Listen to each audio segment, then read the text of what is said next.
오늘의 육아 헤드라인입니다. 인구보건협회가 발간한 2016 세계 인구 현황에 따르면 우리나라의 여성 출산율은 1.3명으로 전 세계 국가 중 꼴찌 수준인 것으로 나타났습니다.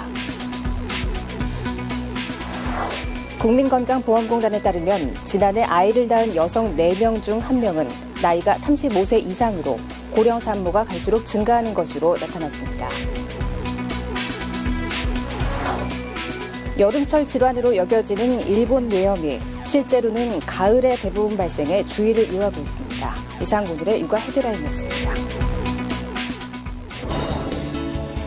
요즘 독감 예방접종하는 분들 많으시죠? 예방접종을 하고 나면 우리 몸에서 항체가 만들어지기까지 약 2주간의 시간이 걸립니다. 때문에 접종 후에도 개인 위생과 주변 위생 관리를 간과해서는 안 되겠습니다. 육아포커스 소식부터 만나보시죠.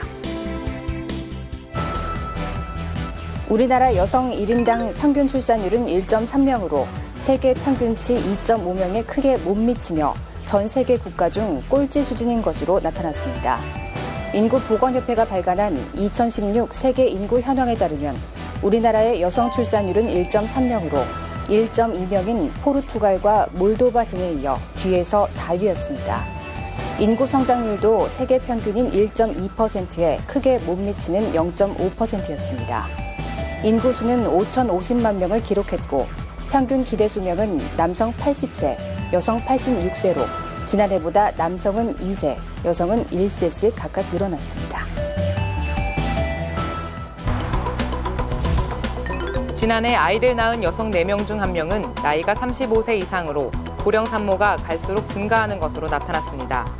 국민건강보험공단에 따르면 분만 평균 연령은 2006년 30.3세에서 2015년 32.2세로 1.9세 상승했습니다.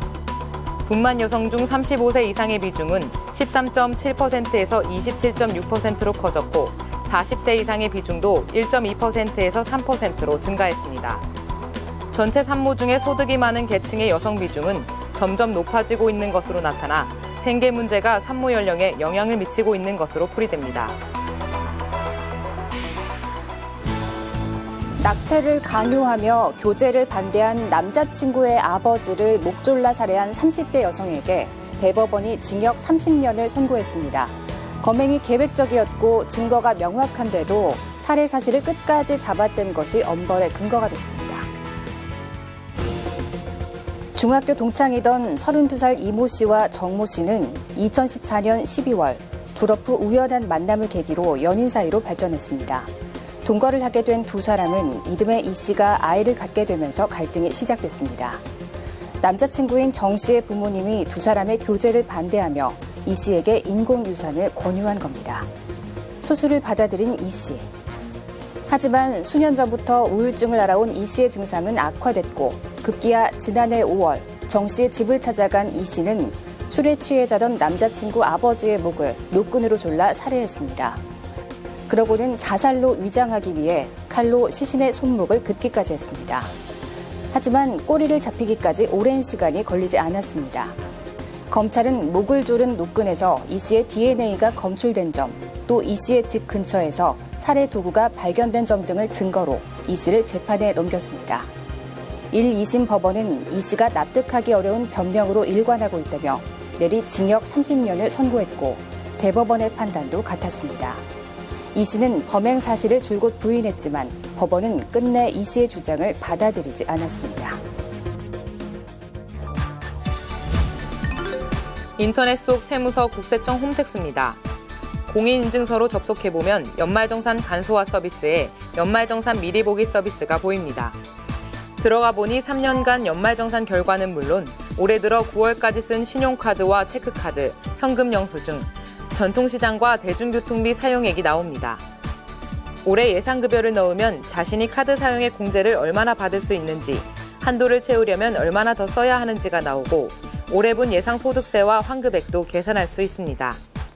옆에는 복잡한 세법의 공제 내용을 쉽게 풀어 쓴 절세 요령도 나와 있습니다. 국세청은 올해부터는 스마트폰 앱을 통해서도 서비스를 제공합니다. 다만 설비 용량 문제 때문에 스마트폰에서는 카드 사용액이나 세액 계산 서비스는 없고 3년간 연말정산 내역과 항목별 절세 팁을 볼 수 있습니다. 연말정산 미리보기 서비스는 개정세법을 반영했고 절세 팁을 보다 쉬운 용어로 재구성을 했습니다. 올해에는 모바일 서비스도 제공하는데 여기에는 과거 신고 내역과 절세 팁과 유의사항 팁도 함께 제공됩니다. 하지만 의료비 중 안경이나 보청기, 휠체어 구입비, 교복 구입비와 같은 교육비와 종교단체 기부금 등은 아직 제공되지 않는 만큼 본인이 직접 챙겨야 합니다. 일본 뇌염 하면 여름에 일본 뇌염 경보, 또 주의보가 발령돼 여름철 질환으로 생각하기 쉽습니다. 하지만 일본 뇌염 대부분이 발생하는 것은 가을이라는 것 알고 계십니까? 등산 같은 야외 활동하실 때 특히 모기에 대한 주의가 필요합니다. 뇌염의 원인인 작은 빨간집 모기는 축사나 들판에 주로 서식합니다. 이 모기에 물렸다고 모두 일본 뇌염에 걸리는 건 아니지만 면역력이 약하면 뇌염으로 진행되고 심하면 혼수 상태에 빠졌다 숨질 수 있습니다. 또 이군 법정 감염병으로 잠복기 1, 2주를 거쳐 고열, 두통, 구토 같은 증상을 보입니다. 문제는 여름철 질환으로만 생각하기 쉬운데 실제로는 가을철에 집중된다는 겁니다. 최근 4년간 일본 뇌염은 9월에서 11월 발생 건수가 90%를 넘었습니다. 아직 더운 9월도 9월이지만 10월, 11월의 발생 건수도 1년 중 절반을 넘었습니다. 40, 50대 환자가 급증한 것도 특징입니다. 2006년 한 명도 없던 이 연령대 환자가 작년에는 28명이나 됐는데 어린 시절 일본 뇌염 예방접종을 하지 않은 경우가 많기 때문으로 분석됩니다. 일본 뇌염을 예방하려면 등산 같은 야외 활동, 축사 작업 시 긴 옷 착용과 함께 모기 기피제를 쓰고 가정에서는 방충망을 쓰는 게 바람직합니다. 사람을 물어서 질병을 일으키는 행동을 하는 모기들의 그 활성이 높아지는 것은 무더위가 한참 있을 때가 아니라 좀 날씨가 선선해진 때 올라가게 됩니다. 그 야외나 축사에서 이를 피할 수 없는 분들은 백신을 맞아서 충분히 그 면역을 미리 만들어놔서 일본 뇌염은 지구온난화, 해외여행 증가 등으로 발생 시기가 점점 늦어지는 만큼 가을철에 특히 주의가 필요합니다. 아파트 베란다나 화장실 등에서 올라오는 담배 연기에 스트레스 받은 분들 있으실 겁니다. 민원이 끊이지 않자 정부가 공동주택 내 간접흡연 피해를 막기 위한 대책을 마련했습니다. 지난 8월 서울 상도동에 있는 공동주택에서 이웃 간 칼부림 사건이 발생했습니다.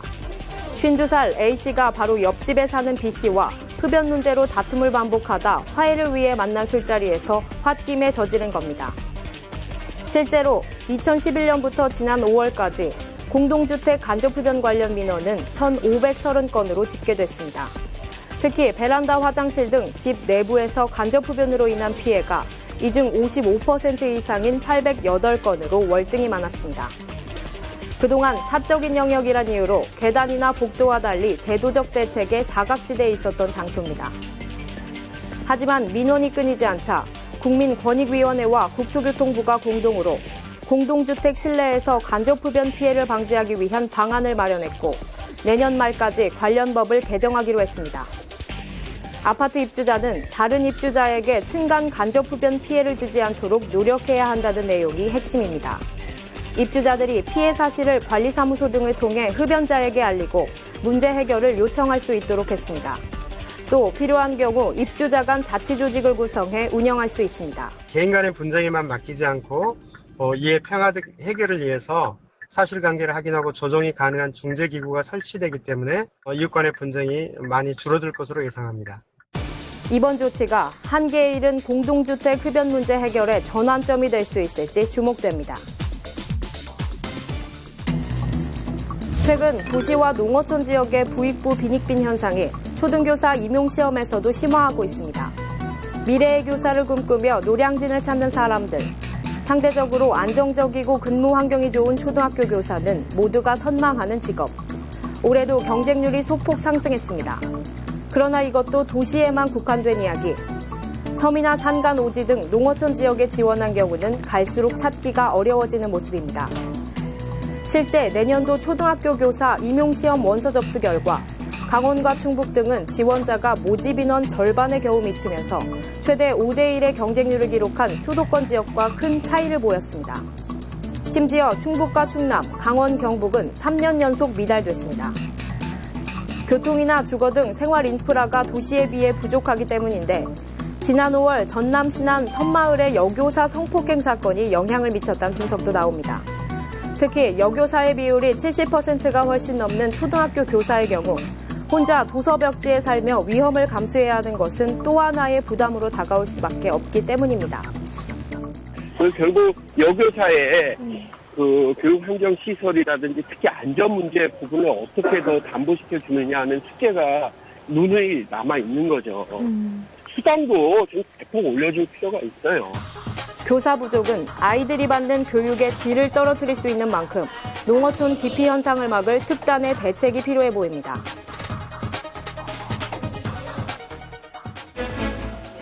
지난 10월 19일 제41회 대한민국 어머니 동아구연 대회가 열렸습니다.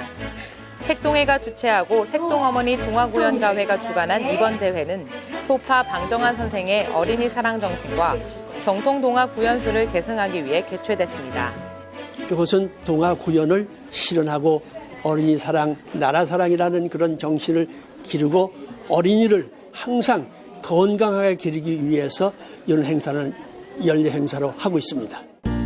쟁쟁한 예선을 뚫고 본선에 진출한 43명의 어머니. 어머니들은 그동안 준비해온 구연동화를 뽐내기 위해 열띤 경쟁을 펼쳤습니다. 한편 자신의 순서를 기다리는 어머니에게선 긴장하는 모습이 역력한데요. 혹시 대사를 잊지는 않을까 다시 한번 되새깁니다. 구연하는 내내 동화 속의 주인공이 된 듯 연기하는 어머니들과 함께하는 이들이 있었는데요. 바로 심사위원입니다. 한 동작 한 동작을 바라보며 평가하는 그들의 모습에선 긴장감이 맴돕니다. 이후에는 특별 순서로 색동어머니 동아구연가회에서 준비한 공연이 있었는데요. 구연을 펼친 어머니들에게 큰 웃음을 주며 격려와 위로가 됐습니다. 드디어 결정의 순간, 바로 시상식이 이어졌는데요. 동상부터 대상까지 총 33명의 어머니가 수상을 했습니다. 예선전부터 본선까지 열띤 경쟁에서 대상을 차지한 윤혜영 씨. 예상치 못한 결과에 감격의 눈물을 흘리는데요. 문화센터에 가서 동화 구연을 배우면서 이번에 그냥 우연찮게 기회가 닿아서 예선에도 합격하고 본선까지 정말 우여곡절 끝에 왔거든요. 정말 어렵게 왔는데 상은 정말 기대도 못했는데 이렇게 큰 상을 주셔서 너무너무 감사합니다. 색동에는 앞으로도 어린이가 행복한 나라를 만들기 위해 다양한 어린이 문화운동을 지속적으로 펼칠 계획입니다. 지난 10월 22일 서울 서초구 예술의 전당 IBK 챔버홀에서 임신부와 그 가족 500여 명이 참석한 가운데 2016 육아방송 태교음악회가 성황리에 열렸습니다. 국내 유일의 임신, 출산, 육아 전문 케이블 방송사인 저희 육아방송은 고품격 클래식 공연을 통해 임신부에게 양질의 태교 기회를 제공하기 위해 이번 음악회를 마련했습니다. 저희 힘찬이가 태명인데 저희 아들을 위해서 한번 좋은 음악 들려주고 싶다고 해서 신청하게 됐어요. 육아방송 자주 보고 있는데 육아방송 보면서 많이 배우고 있고요. 거기서 이제 이런 행사 한다 그래가지고 제가 신청했는데 기쁘게도 당첨이 돼서. 육아방송을 통해서 이런 태교 음악 콘서트를 하잖아요. 아이들한테 너무 좋을 것 같아서 기대가 많이 됩니다. 이번 음악회는 국내외 최정상 음악가들을 출연해 뜨거운 환희와 감동의 순간을 선사했는데요. 특히 대중에게 친숙한 곡들을 선곡해 관람객 모두가 즐길 수 있는 태교 음악회라는 평을 받았습니다. 출연자 중 백현경 바이올리니스트는 현재 한국 모유수유넷의 홍보대사로도 활동 중인데요. 임신부와 뱃속 태아를 위한 행사에 함께할 수 있게 돼 영광이라고 전하며 모든 임신부들의 순산을 기원했습니다.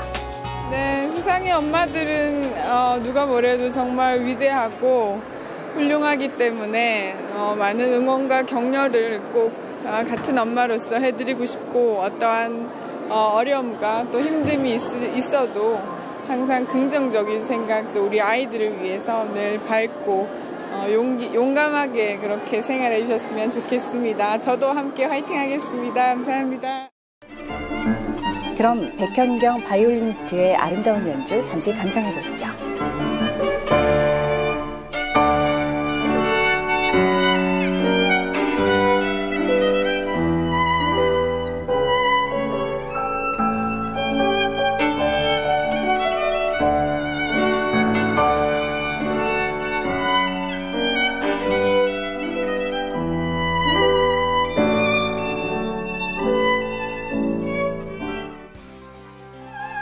탄탄하게 구성된 총 130분간의 공연은 관람객 모두에게 좋은 추억으로 남았다는 평가를 받았습니다. 공연을 봤는데 정말 선곡이 너무 좋아가지고 감동적이었고요. 그다음에 이런 태교 음악회가 1년에 한두 번이 아니라 좀 자주 열려서 다른 이 음악회를 못 들으신 다른 산모분들도 더 혜택을 받았으면 좋겠어요. 문화적인 혜택을. 우리 도담이와 함께 여기 한번 오게 됐는데 정말 뜻깊고 즐거운 시간이었던 것 같습니다. 제가 여지껏 다녔던 어떤 보건소 교육이나 기타 등등 여러 개가 있었는데 오늘이 제일 알찼던 것 같아요. 이런 프로그램 만들어주셔서 감사합니다. 저희 육아방송은 앞으로도 국내 유일의 임신, 출산, 육아 전문 케이블 방송사로서 소명을 다하기 위해 출산 치마 환경 조성을 위한 다양한 활동을 전개해 나가겠습니다. 이번 시간은 육아에 필요한 알찬 정보를 속속 알려주는 코너입니다. 오늘은 미술 감각 쑥쑥 높여주는 직조놀이 편입니다.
육아방송 시청자 여러분 안녕하세요.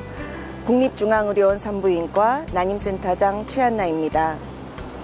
우리나라의 저출산 문제 매우 심각하지요. 정부가 아이 낳기 좋은 세상 만들겠다고 여러 정책을 펴고는 있지만 10여 년째 합계 출산율 1.2대의 초저출산 국가입니다.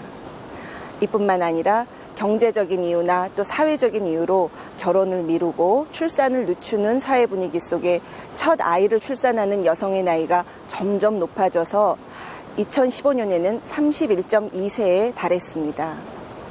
엄마의 나이가 30세 이상이 되면 난자의 노화로 임신 능력이 점차 저하됩니다. 보건복지부 통계에 따르면 최근 7년 사이에 난임 환자가 16%나 증가했다고 합니다. 처음부터 난임이신 분도 계시지만 젊은 나이에는 아이 낳을 형편이 안 되어 임신을 피하다가 나이 들어서 임신하려다 보니 안 되는 경우가 아주 많습니다. 우리 젊은이들이 사회적 또는 경제적인 이유로 임신을 포기하거나 미루지 않도록 지원하고 격려하는 사회 분위기가 중요합니다. 또 의학적으로 임신이 어려운 난임 부부를 지원하는 정책도 중요합니다. 중요한 난임 치료인 인공수정과 체외수정이 건강보험이 되지 않아 그동안 환자들의 부담이 컸습니다. 그래서 정부는 2006년부터 난임 부부 지원 사업을 시작해서 인공수정과 체외수정의 시술비 지원을 해왔습니다. 그동안 지원금과 지원 범위를 점차 확대해서 올해 9월부터는 모든 난임 가정이 소득에 따라 책정된 난임 시술 지원금을 받을 수 있게 되었습니다. 또 내년 10월부터는 인공수정과 체외수정에 대해서도 건강보험이 적용될 예정이어서 난임 가정의 치료비 부담이 더욱 줄어들게 되었습니다.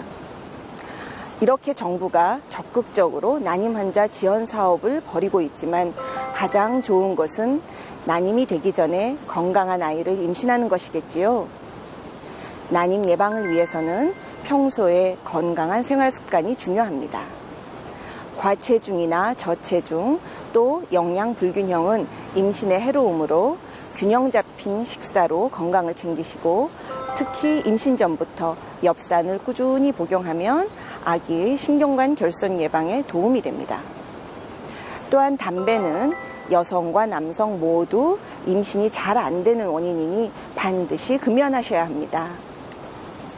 또 임신 전에 산부인과에 오셔서 임신하는데 문제가 없는지 필요한 임신 전 검사를 받으시고 필요한 예방주사를 맞는 것도 중요합니다. 요즘 독감 예방주사 맞는 시기인데요.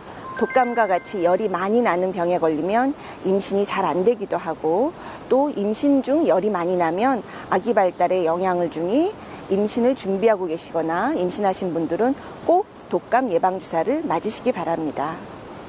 예방주사 중에는 풍진주사와 같이 맞고 나서 한 달 이상 지나서 임신하시는 게 좋은 생백식도 있습니다만 독감과 같은 불활성화 백신은 임신 중에 맞으셔도 됩니다.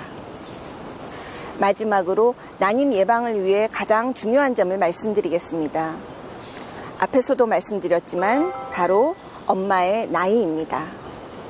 엄마 나이가 35세가 지나면 임신 능력이 급격히 떨어지고 임신이 되어도 아기가 건강하게 자라지 못하고 자연유산되거나 염색체 이상이 있을 가능성이 증가합니다. 또한 임신성 고혈압이나 임신성 당뇨 등 고위험 임신의 가능성도 엄마 나이와 함께 증가합니다. 우리나라의 모성 사망률은 OECD 국가 평균보다 높은데요. 이는 고령 임신으로 인한 고위험 임신 증가와 관련이 있습니다. 사춘기 때부터 자신의 임신 능력에 관심을 가지고 원하는 시기에 건강한 임신을 할 수 있도록 평소에 미리 준비하는 계획 임신 실천이 난임을 예방하는 길입니다. 경제적인 여건을 다 갖추고 사회적으로 안정된 후에 임신해야지 하고 미루다 보면 난임이 되거나 고위험 임신의 위험을 안게 됩니다.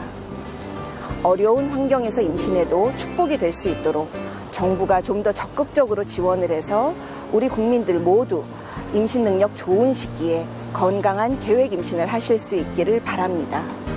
감사합니다.